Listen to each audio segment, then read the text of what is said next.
So I'm at a service call for no heat. It's a multi-story building with multiple suites.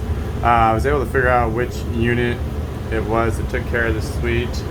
I did have a little bit of troubles at the beginning. I did find this note, luckily that someone left. There was basically a dummy stat in one of the rooms, and so yeah, I know like in Suite 200 it was a dummy stat, so it's a stat that doesn't do anything. It was just to help them make it feel like they had control, I guess. And then 244, Suite 244 is what I had no heat from, and they actually have the master thermostat.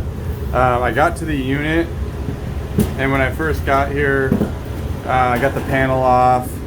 I jumpered it out, and it was flashing 3 and then 1, so I had a 31 code.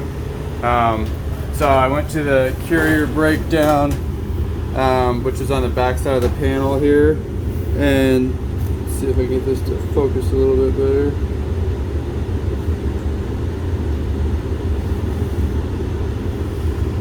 Oh, it's not going to focus better, but 31 is a pressure switch did not close or it reopened.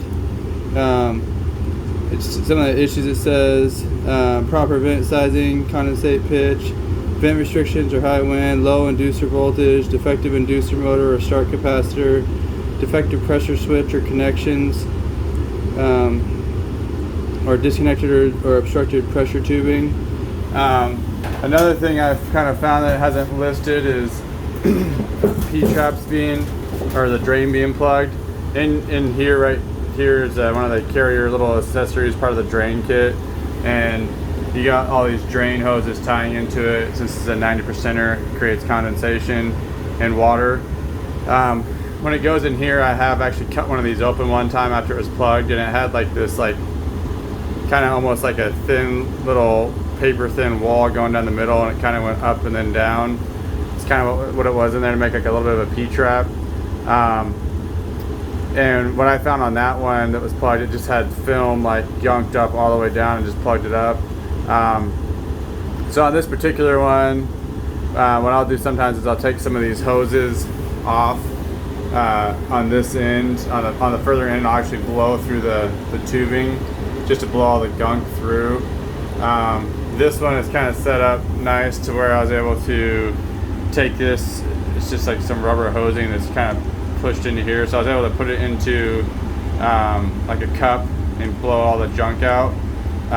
It was a little, I mean, it had like a little like wad of junk, but it wasn't anything crazy.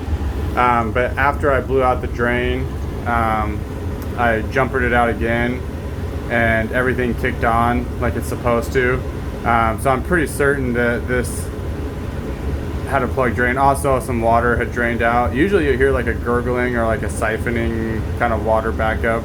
I didn't really hear that on this particular one. But yeah, so that is what I got going on. It looks like it was just a plug drain. I'll leave a little note card here just in case any texts come in after, if it's like an ongoing or intermittent thing. As far as my pressure switch though, it tested good. I mean, I had voltage going through and all that kind of stuff once it could have it go through. So I think it was just a plug drain on this particular one. I mean, we'll kind of wait and see if they call back for any reason, but I think we should be good to go. If it is a problematic thing, I'll say if it plugs up again, I'll probably recommend a new P-trap, because I mean, you can only get those things so clean. I mean, if it's bad enough, I'm probably gonna recommend a new little OEM P-trap deal here. But yeah, if you liked the video, give it a thumbs up. If you haven't already, please subscribe, and thank you guys for watching.